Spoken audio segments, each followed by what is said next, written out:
তাহলে বারে বারে আর আশা হবে না। তাই এমন মানব যখন পেয়েছি হেলায় হারালে চলবে না।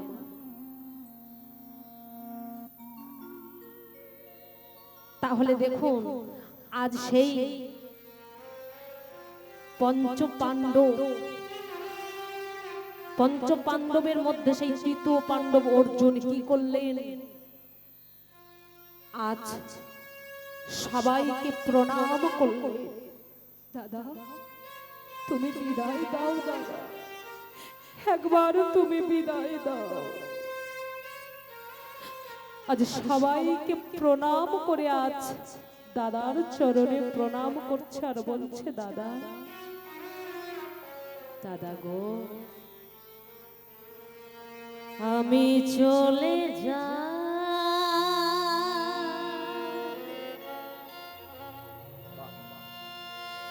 দাদা আমি চলে যাই,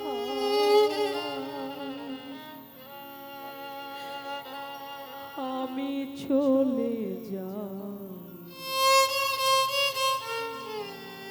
দাদা আমি চলে যাই। দাদা আমি চলে যাই, আমি তোকে বিদায় দিতে পারবো না। না দাদা, দাদা আমি চলে যাচ্ছি, দাদা একবার আশীর্বাদ করো। অর্জুন তুই যাস না।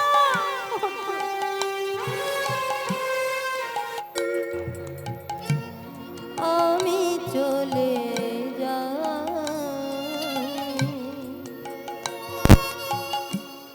আমি চলে যাই,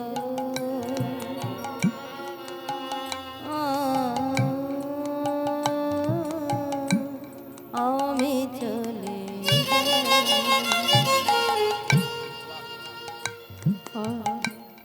আমি চলে যাই,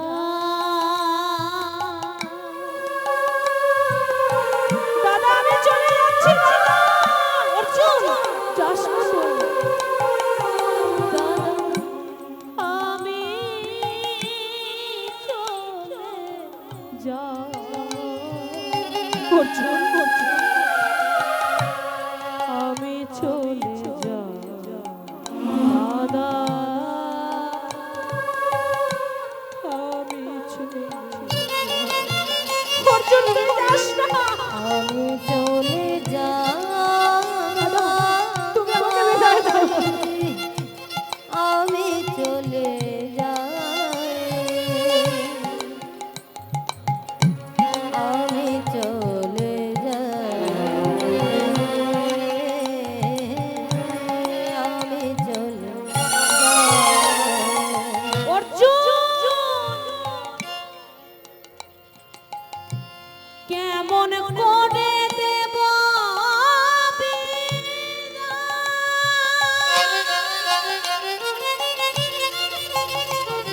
আমি কেমন করে দেব বলতে পারি। ওরে প্রাণের ভাই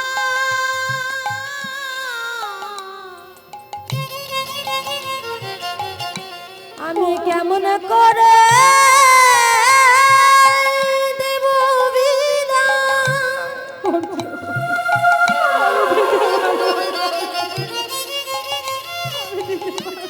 ওই প্রাণের ভাই আমি কেমন করে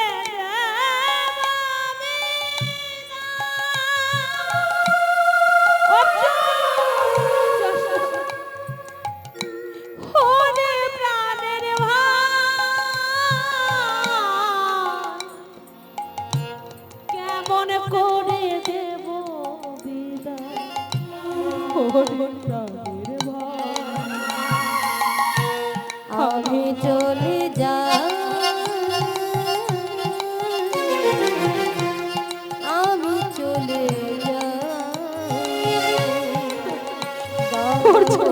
অর্জুন আমি বিদায় দিতে পারবো না, আমি বড় দাদা আমি চলে যাই, দ্রৌপদী কাঁদছে আর বলছে স্বামী 12 বৎসর ধরে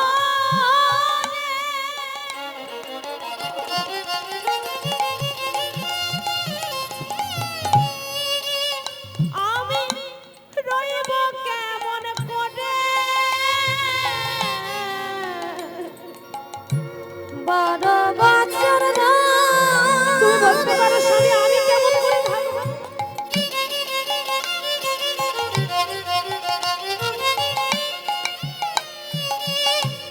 রইব কেমন করে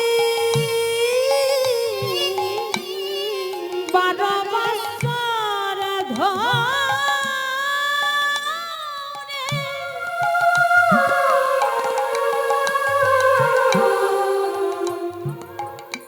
রইব কেমন করে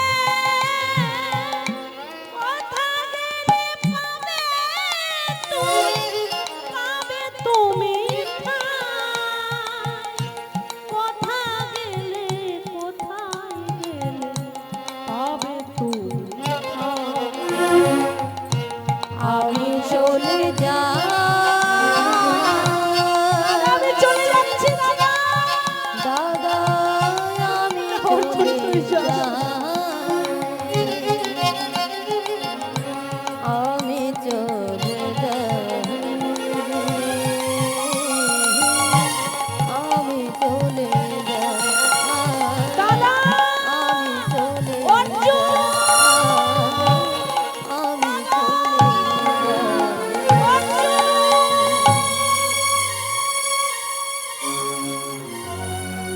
অর্জুন কারের কথা না শুনে সবাইকে প্রণাম করে চলে গেলেন সবাইকে দুঃখের সাগরে ভাসিয়ে চলে গেলেন।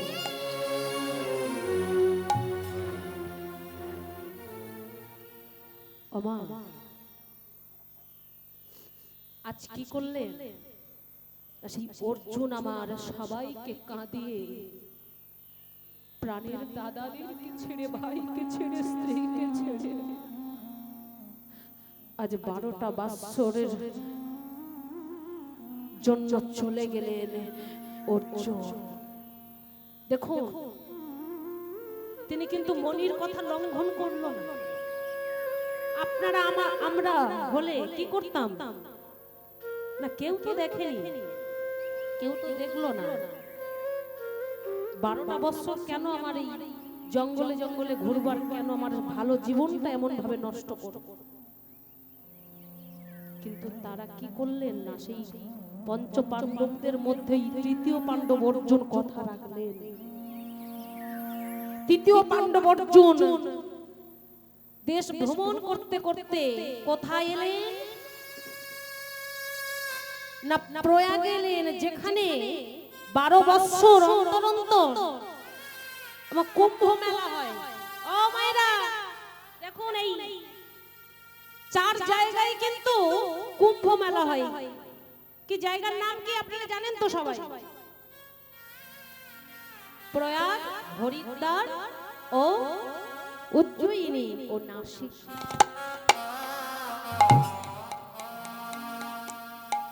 আজ সেই অর্জুন কোথায় এলেন না হরিদ্বার এলেন। হরিদ্বার এলেন।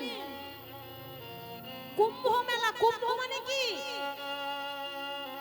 আমার? কুম্ভ মানে কলসি। যখন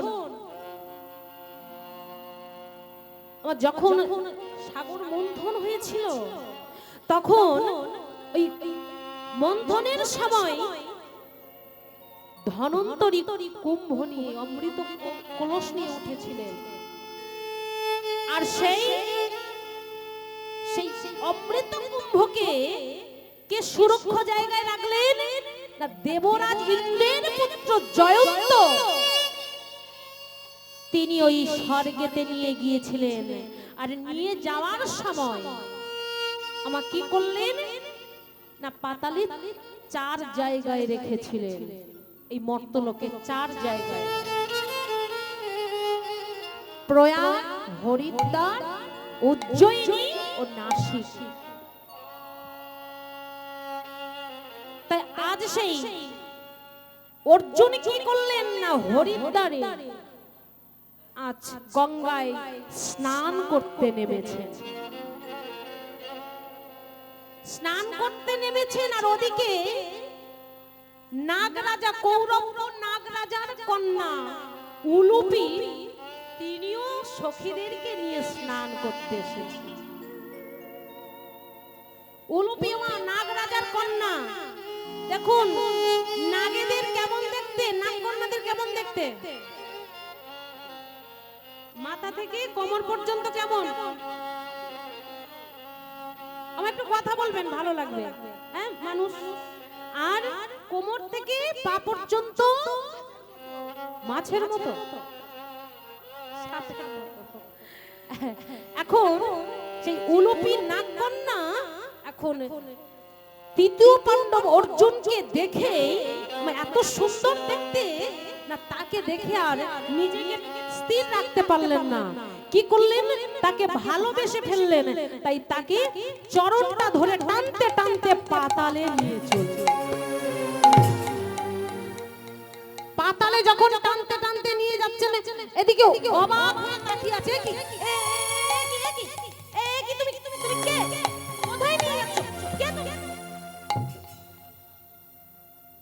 এমন ভাবে টানতে টানতে নিয়ে কি করলেন, পাতালে নিয়ে চলে গেলেন। পাতালে যখন নিয়ে গেলেন, অর্জুন বলছে, আরে তুমি আমাকে ছাড়ো, কি হয়েছে, টানতে টানতে এখানে নিয়ে আসলে কেন, কি ব্যাপার, কি ব্যাপার? বলছে, আমি হলাম নাগরাজার কন্যা, কৌরব নাগের কন্যা, আমি উলুপি। তা কি হয়েছে, আমাকে এখানে আনার কারণটা কি? আমি যে তোমাকে ভালোবেসে ফেলেছি। কি বলছো? আরে আমার তো একটা বাড়িতে স্ত্রী আছে। স্ত্রী আছে তা কি হয়েছে, আমি যে তোমায় ভালোবেসে ফেলেছি। আরে পুরুষদের দুটো কি স্ত্রী হতে পারে না? আমি যে তোমাকে দেখে আমি যে ভালোবেসে ফেলেছি, আমার এই মণি কোঠাইতে আমি যে তোমার স্বামী রূপে আসন দিয়েছি। আরে তুমি আমার হাত ছেড়ে দাও, ছেড়ে দাও। আমা উলুপি বলছে, না না না, আমি তোমায় হাত যখন ধরেছি আমি ছাড়বো না, ছাড়বো না, ছাড়বো না। ও গো প্রিয়তম, ছাড়বো না, ছাড়বো না, ও গো প্রিয়তম, ছাড়বো না, ছাড়বো না, ও গো প্রিয়তম, ছাড়বো না, ছাড়বো না, ও গো প্রিয়তম, ছাড়বো না, ও গো প্রিয়তম। মনের আশা মনে মনে মনে,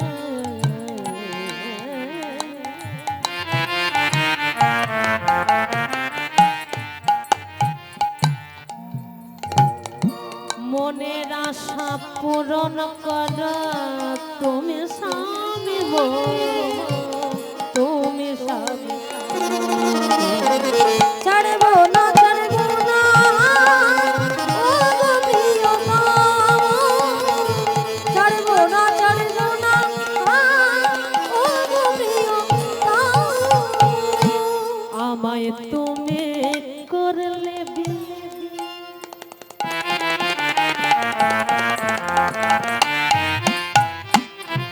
শোনো শোনো, যদি তুমি আমায় বিবাহ করো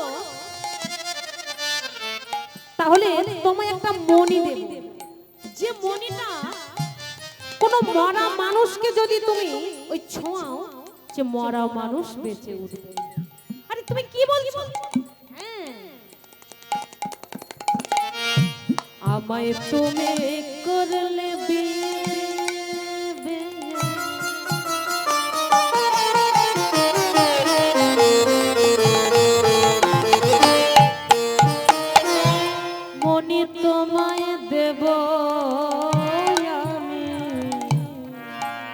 ওগো আমায় তুমি করিলে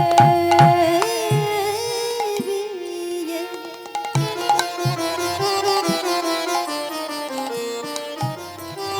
এই মনি তোমায় দেব আমি।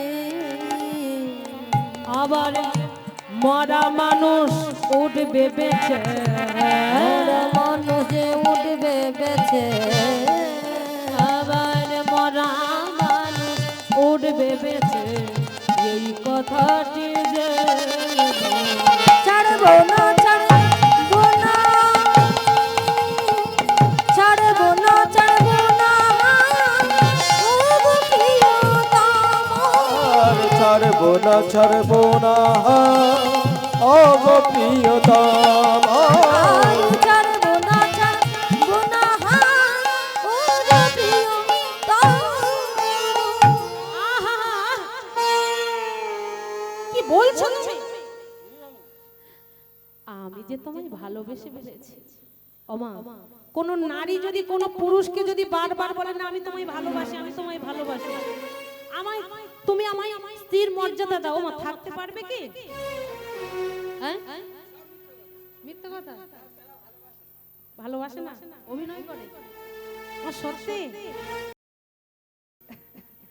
আমার দেখুন, যখনই এমন ভাবে বারবার বলছে, আজ কি করলে না, তৃতীয় পাণ্ডব অর্জুন তিনি থাকতে পারলেন না।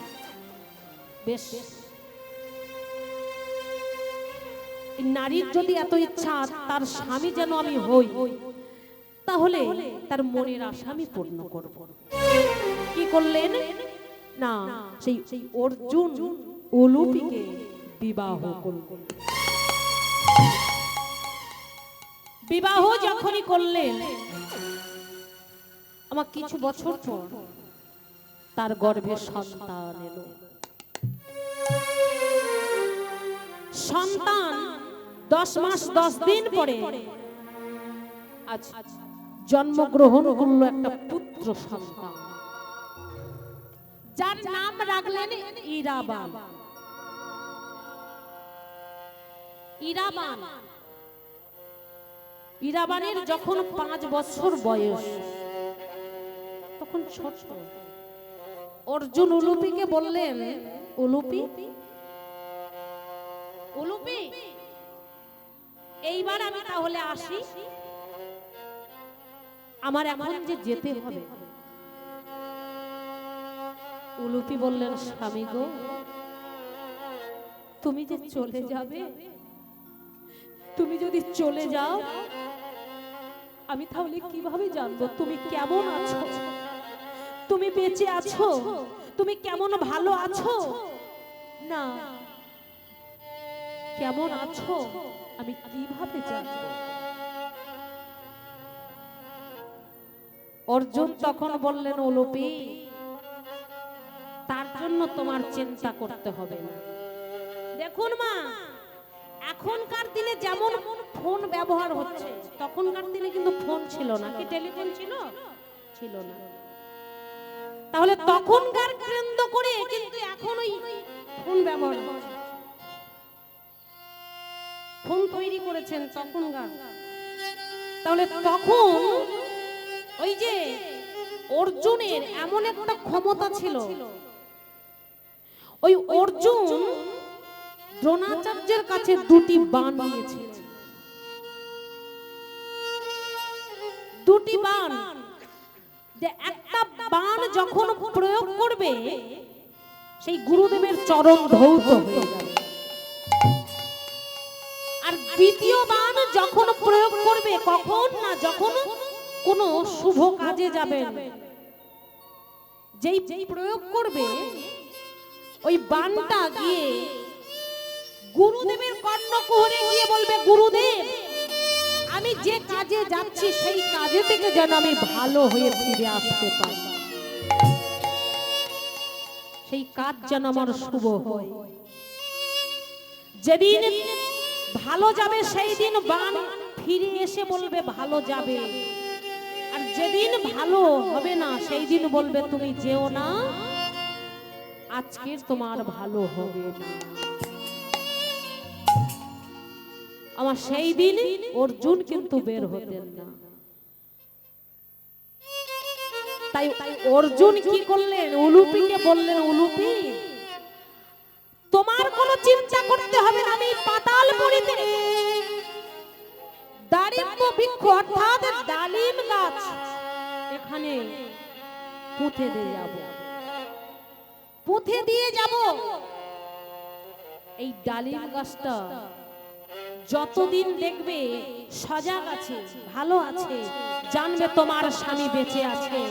আর যখন দেখবে কোনো কারণে এই ডালিম গাছটা মারা গেছে, সেই দিন তুমি জানবে তোমার স্বামী এই পৃথিবীতে আর নেই। সেই দিন তুমি জানবে তোমার স্বামী মারা গেছে। আমায় এই কথা বলে আজ কি করলেন, আজ অর্জুন বেরিয়ে পড়লেন। আমা অর্জুন এইবার কোথায় যাচ্ছে আমরা জানবো, আমরাও সেই অর্জুনের সঙ্গে যাব। আমরা রাধা নাম জপ করতে করতে, কি মা আপনারা যাবেন তো? যাবে না? যাবেন তো? যারা যারা যাবেন একটু হাত তুলুন তো। আর যারা যারা যাবে না বাড়ি চলে যাবে। কি এদিকে মায়েরা যাবেন না, জানবেন না? সবাই মিলে বাহু তুলন করুন। রাধা রানী কি, শ্যাম সুন্দর কি, বৃন্দাবন ধাম কি। সবাই মিলে একটু ধ্বনি আমরা রাধা নাম জপ করতে করতে যাব। হ্যাঁ সবাই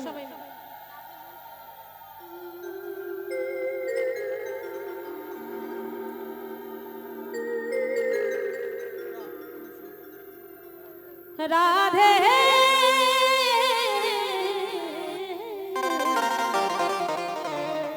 মন থাকে না ঘরে, কেন জল আনিতে যাহা বারে বারে সবাই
জল আনিতে যাই বারে বারে,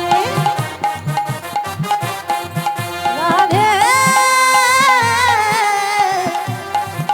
ওগো মন থাকি না রাধে ঘরে, জল নিতে যাই জল নিতে যাই জল নিতে যাই বারে বারে, জল নিতে যাই বারে বারে। কৃষ্ণ কাহালা বংশী বাহালা, কৃষ্ণ কাহালা বংশী বাহালা, রাধার মন তাই করে উতহালা। রাধে হে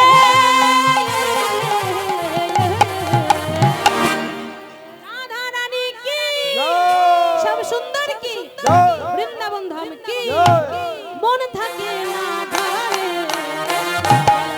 যাই বারে রাধে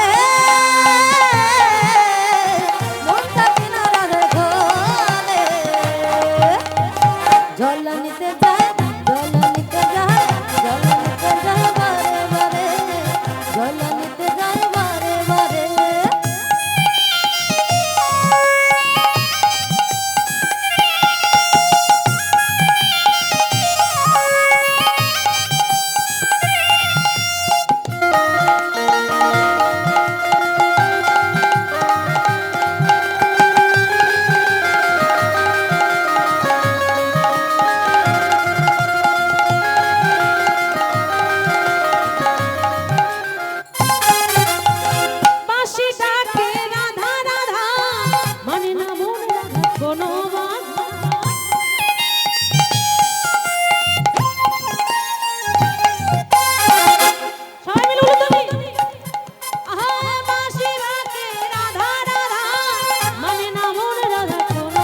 নিতে যাই বারে বারে জল নিতে যাই বারে বারে জল নিতে যাই বারে বারে জল নিতে যাই বারে বারে জল নিতে যাই বারে বারে জল নিতে যাই বারে বারে কদম তালে কৃষ্ণ কালা রাধার মন তাই হয় উতলা কদম তালে কৃষ্ণ চাকা রাধার মন তাই হয় উতলা কদম তালে কৃষ্ণ কালা রাধার মন তাই হয় উতলা কদম তালে কৃষ্ণ চাকা রাধার মন তাই হয় উতলা নূপুর পায়ে ধীরে ধীরে নূপুর পাহাড়ে ধীরে ধীরে নূপুর পায়ে ধীরে ধীরে রাধে রাধা রানী কি শ্যাম সুন্দর কি বৃন্দাবন ধাম কি মন থাকে না জল নিতে যাই বারে বারে জল নিতে যাই বারে বারে জল নিতে যাই বারে বারে জল নিতে যাই বারে বারে জল নিতে যাই বারে বারে রাধা রানী কি জয় শ্যাম সুন্দর কি জয় বৃন্দাবন ধাম কি আমা অর্জুন এলো কোথায় না ঘুরতে ঘুরতে ঘুরতে ঘুরতে মণিপুর রাজ্যে পৌঁছেছে মণিপুর রাজ্যে পৌঁছালেন আমার দূর থেকে মণিপুর রাজ্যে পৌঁছে দেখছেন দূরে দাঁড়িয়ে দেখছেন একজন যুবক দাঁড়িয়ে আছে এক শিব মন্দিরের সামনে একজন যুবক দাঁড়িয়ে আছে